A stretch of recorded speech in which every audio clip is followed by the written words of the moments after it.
Magandang hapon mga kabay. Ayan po, 39116M. Ayan, still 670 pa rin mga kabay.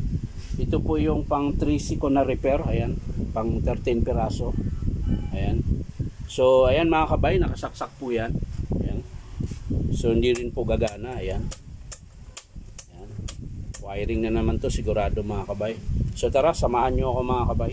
So ayan mga kabay, naluwagan ko na po yung mga screws. Ayan, bubuksan na natin. Ayan. So dating gawin pa rin mga kabay. Cord ka agad. Yun ka agad ang ating punteriya mga kabay.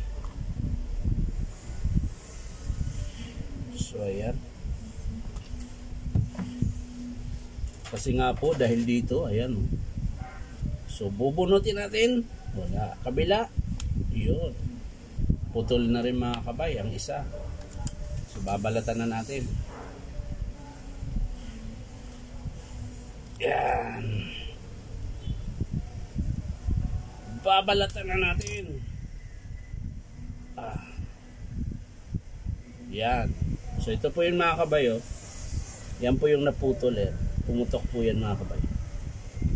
Yan. Dahil nga po sa kagalaw-galaw, diba, syempre pag nag-hit gun po kayo, gaganon po yung gagawin nyo. Yan. So syempre gagalaw-galaw din po ito, kaya napuputol siya. Yan lang pong simpleng paliwanag. Ayan. Tapos twist. Ayan. Tapos tupi. Ayan.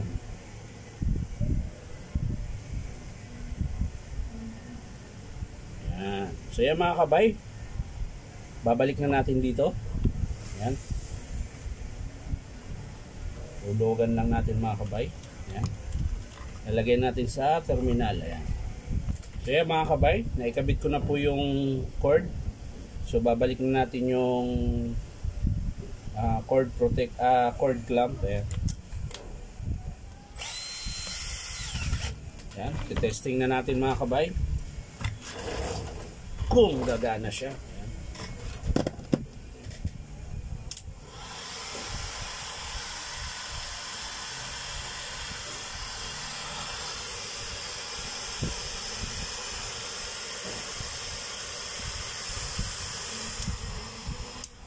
So yan mga kabay, wiring lang din ang sira. So isasara na natin mga kabay.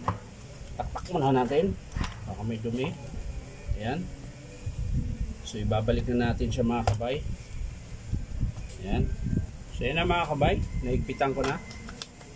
So testing natin ulit mga kabay. Ayan.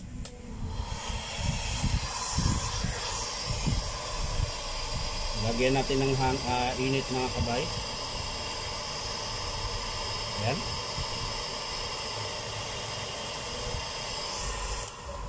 So yan lang po mga kabay. Maraming salamat sa panunood at pa-like and share na rin po.